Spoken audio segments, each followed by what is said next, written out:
जय हिंद मेरे प्यारे साथियों, स्वागत है आप सभी का हमारे यूट्यूब चैनल टारगेट सक्सेस 7.0 में। दोस्तों आज के वीडियो में हम लोग देखने वाले हैं क्लास 10th के मैथ का चैप्टर फर्स्ट यानी वास्तविक संख्या का एक्सरसाइज 1.1 एक्सरसाइज 1.1 देखने वाले हैं। तो इसका सबसे जो पहला सवाल है हमारा, निम्नलिखित संख्याओं को अभाज्य गुणनखंडों के गुणनफल के रूप में व्यक्त कीजिए। तो यहाँ पे जो क्वेश्चन दिया हुआ है, इन सारे सवालों को हम लोगों को क्या करना है, अभाज्य गुणनखंडों के गुणनफल के रूप में व्यक्त कर देना है। तो अगर हम बात करें इसमें पहला क्वेश्चन की, तो पहला जो हमारा सवाल है वो 140 है। तो 140 को हमें क्या करना होगा, अभाज्य गुणनखंड के गुणनफलों के रूप में लिखना है। तो सबसे पहले 140 का हम लोग अभाज्य गुणनखंड तोड़ते हैं। क्या करते हैं, अभाज्य गुणनखंड तोड़ेंगे। तो 2 से अगर हम यहाँ पे लगाएं तो कितना आ जाएगा, 70। फिर यहाँ 2 से लगाते हैं तो 35।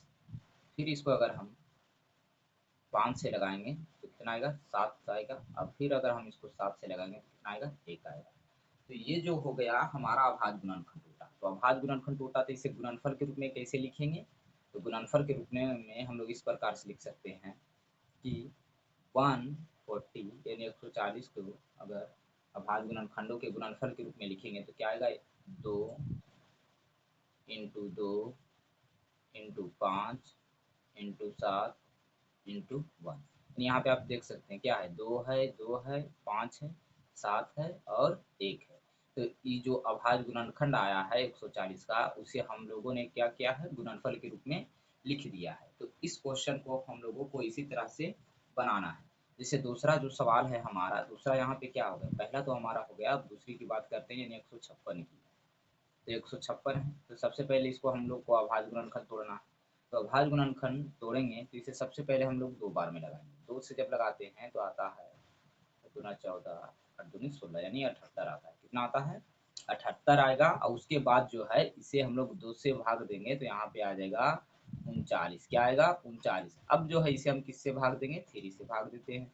3 से भाग देंगे तो कितना आ जाएगा, तृतीया 39 यानी 13 आएगा। अब देखिए यहाँ पे कहेंगे कि 3 से ही भाग क्यों दिए, 2 से क्यों भाग नहीं दिए हैं। तो 2 से जो है 39 नहीं कटता है, इसलिए यहाँ पे हमने 3 से इसको डिवाइड किया। तो 3 से किया तो कितना आया, 13। और जब 13 को 13 से डिवाइड करेंगे तो कितना आ जाएगा, 1 आ जाएगा।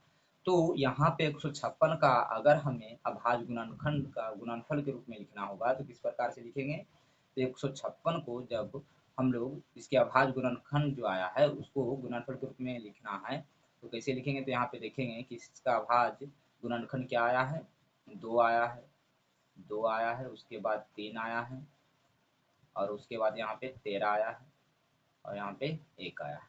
तो ये हो गया इसका गुणनफल के रूप में लिखना। तो यहाँ जो है हमने 2 सवालों का सॉल्यूशन किया है। अब हम लोग देखते हैं तीसरा सवाल। अब हम लोग देखते हैं तीसरा सवाल। तो तीसरा सवाल है हमारा 38 और 27 यानी 3825। 3825 हमारा तीसरा सवाल है। तो इस सवाल को हम लोग सॉल्व करते हैं। 3825 3825 इस क्वेश्चन को हम लोग सॉल्व करते हैं। चलिए इसका भाज्य गुणनखंड तोड़ेंगे। तो सबसे पहले हम 2 से लगाएंगे। तो क्या यह 2 से लगेगा, तो यह 2 से नहीं लगेगा, क्योंकि 2 से तभी लगता है जिसके इकाई का अंक 0, 2, 4, 6, 8 रहता है तब। लेकिन यहाँ पे आप देख रहे हैं कि इस संख्या की इकाई का अंक कितना है, 5 है, तो इसलिए ये 2 से नहीं लगेगा। उसके बाद हम बात करते हैं 3 की। तो 3 से लगेगा या नहीं लगेगा, ये पता करने के लिए सबसे पहले जो इस संख्या में जो डिजिट है उन सभी को पहले हमको जोड़ लेना होगा। तो अगर हम जोड़ते हैं तो 8 3 11, 11 और 2 होता है 13, 13 और 5 हो जाता है 18, जो कि 3 से डिवाइड है। 18 जो है 3 से डिवाइड है, इसलिए ये संख्या भी 3 से क्या होगा, डिवाइड होगा यानी विभाजित होगी। तो यहाँ पे हम कितना बार में लगाएंगे, 3 से लगाएंगे। जब 3 से लगाएंगे तो 3 एकाई 3, 3 दूना 6, बकरी बच जाएगा 2 तो 22 हो जाएगा। और जब 22 हो जाएगा तो 3 सत्ते 21, बकरी 1 बचेगा तो 3 बचे 15, यानी हमारा 1275 बार में ये लगेगा। उसके बाद देखते हैं कि यहाँ फिर से 3 बार में लगेगा। तो उसके लिए इसे हम लोगों को पहले जोड़ना होगा। तो 7 5 हो गया, 7 5 12, 12 2 12 2 14, 14 1 15। हाँ 3 से लग जाएगा। फिर 3 से लगाते हैं तो हो जाएगा 3 चौके 12, 3 दूना 6 और 3 पचे 15 यानी 425। तो यहाँ पे देख रहे हैं कि 3 बार में लग गया। क्या अब भी 3 बार में ये लगेगा, तो 3 से यहाँ पे अगर हम लगाना चाहें तो ये 3 से नहीं लगेगा।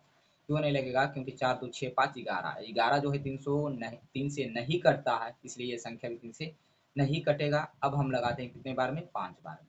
अब यहाँ पे बात आती है, कुछ लोगों का कहना है कि डायरेक्ट 5 बार में क्यों लगा रहे हैं, 4 बार में क्यों नहीं लगा रहे हैं? तो 4 से हम इसलिए नहीं लगा रहे हैं क्योंकि यहाँ पे हम अभाज्य गुणनखंड निकाल रहे हैं, और 4 जो है सम संख्या है। हमें यहाँ पे हमेशा अभाज्य संख्या से ही क्या करना होता है? भाग देना होता है। ये बात आप लोग ध्यान में रखिएगा। तो चलिए यहाँ पे 5 से हम भाग दिए, 5 जो है अभाज्य संख्या है। अब कुछ बच्चों के मन में ये भी होगा कि 3 5 ठीक है, लेकिन 2 तो सम संख्या है। तो 2 सम संख्या तो है, लेकिन साथ में ये अभाज्य भी संख्या, इसीलिए इससे भी हम लोग इसको भाग दे लेते हैं। तो 2 से भाग दे सकते हैं क्योंकि अभाज्य संख्या, 3 से भाग दे सकते हैं क्योंकि अभाज्य संख्या, 5 से भाग दे सकते हैं क्योंकि अभाज्य संख्या है। इसीलिए इसे कहा गया अभाज्य गुणनखंड, अभाज्य गुणनखंड। अब जैसा कि आप यहाँ पे देख सकते हैं, 5 से हम इसको डिवाइड करेंगे तो कितना बार में लगेगा? तो 5 8 40 और फिर 5 25, यानी 85 बार में लगेगा। फिर इसको 5 से हम भाग देते हैं तो 17 पचे 85, और फिर जो है ये 17 बार में लगा देंगे तो 17 इकाई 17 होगा। तो यहाँ पे इसका अभाज्य गुणनखंड क्या हो जाएगा? तो इसका अभाज्य गुणनखंड जो होगा, इसका अभाज्य गुणनखंड जो होगा वो यहाँ पे आपको साफ देखने को मिल रहा है कि 3 3 5 5 फिर 15 और सॉरी 17, उसके बाद में 1।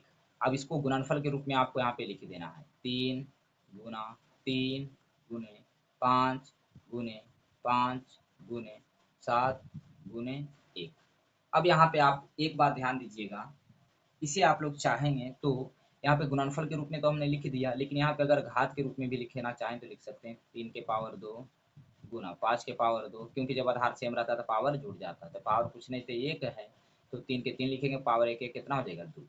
उसी प्रकार यहाँ से 5 जो है, इसके पावर कुछ नहीं तो क्या है? 1 1 है। तो आधार जब सेम है तो पावर क्या होगा? जुड़ेगा, तो 5 के पावर 2। फिर यहाँ पे गुने में 7, फिर गुने में 1। इस प्रकार से हम लोग लिख सकते हैं। चलिए अगला अगला क्वेश्चन हम देखते हैं। तो अगला सवाल जो है हमारा,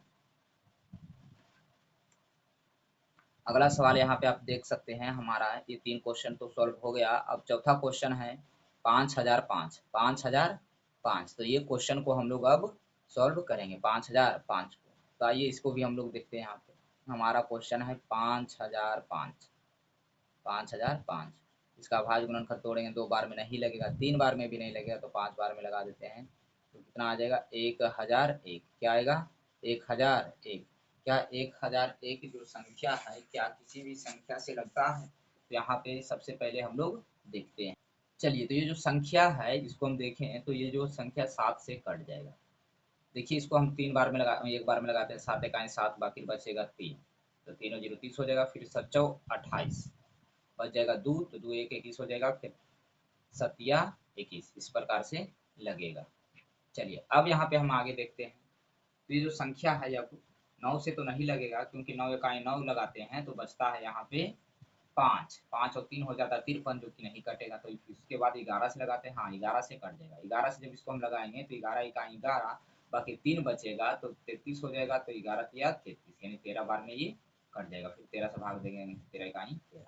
यहाँ पे हमने देखा, हमने क्या देखा कि ये जो 5005 है, 5005 है, इसका अभाज्य गुणनखंड आया है 5 गुने 7 गुने 11 गुने 13 गुने 1। ये हमारा आ गया अभाज्य गुणनखंड। चलिए अब जो है हम लोग आगे समझते हैं। अगला क्वेश्चन हमारा क्या है? तो अगला क्वेश्चन लास्ट क्वेश्चन है 7429, 7429। तो इसका भी हम लोग सॉल्यूशन करेंगे, 7429।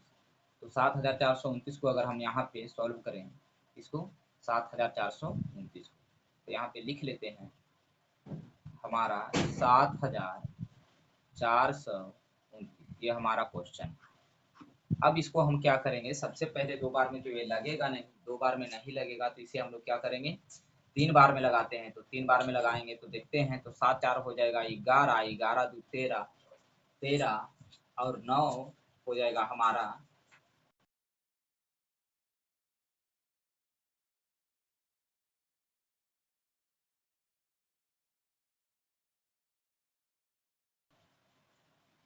13 और 9 हमारा कितना हो जाएगा? तो 13 और 9 हो जाएगा हमारा 22।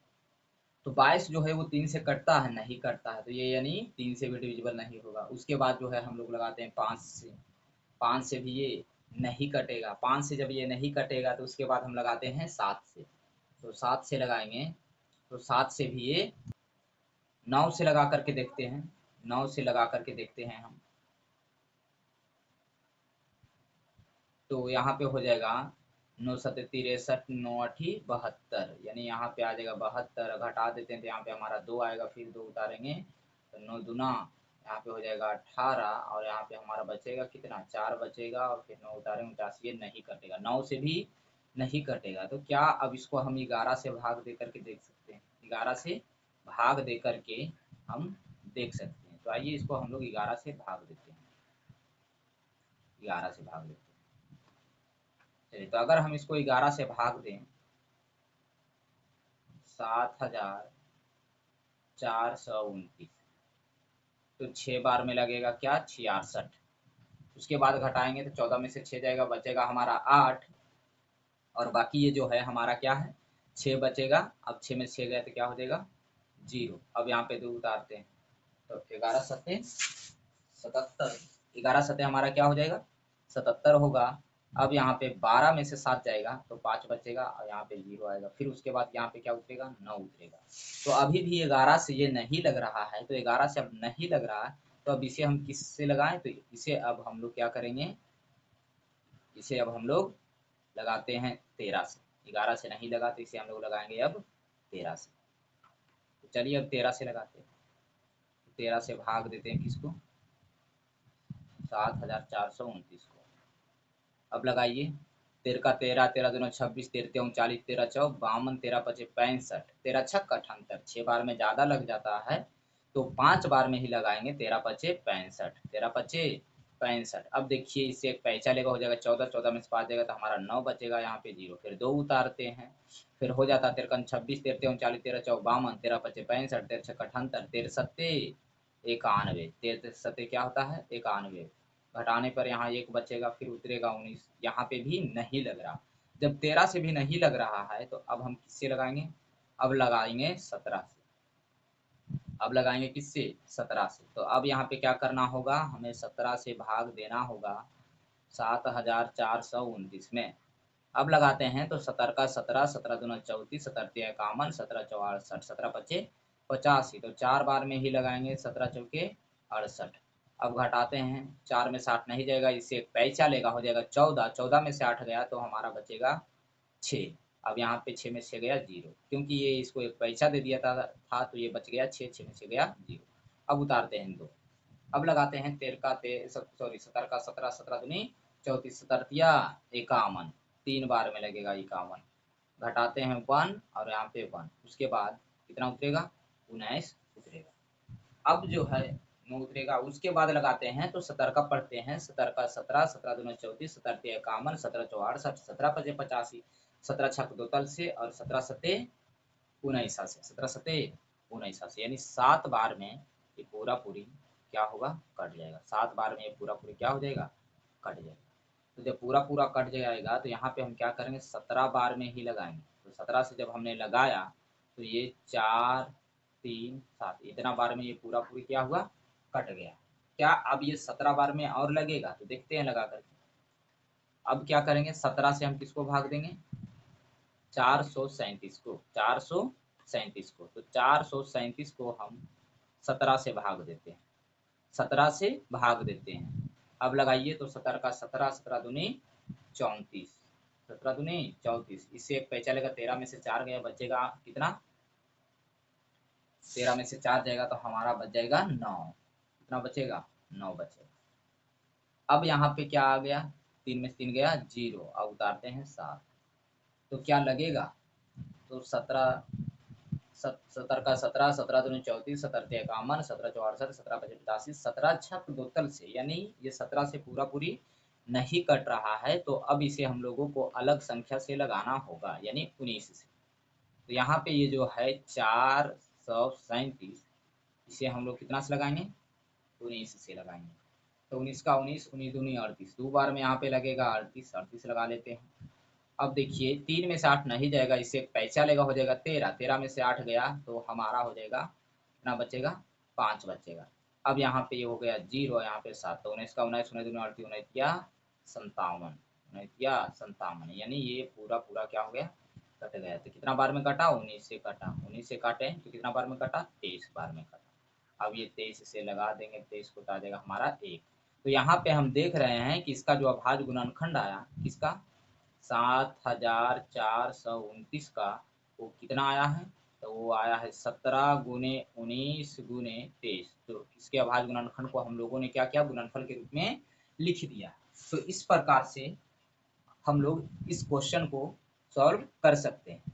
जैसा कि आप यहाँ पे देख रहे थे, पहला में जो हमारा सारा सवाल था एक्सरसाइज 1.1 का, उस सारे क्वेश्चन को हम लोगों ने सॉल्व कर लिया है। अब वीडियो ज़्यादा लंबा ना हो इस वजह से आगे के जो क्वेश्चंस हैं, आगे के जो सवाल है आपका, ये सवाल जैसा कि आप यहाँ पे देख सकते हैं, तो ये जो है एक्सरसाइज 1.1 का ही सवाल है। तो इस सवाल का जो सॉल्यूशन है हम लोग नेक्स्ट वीडियो में देखेंगे।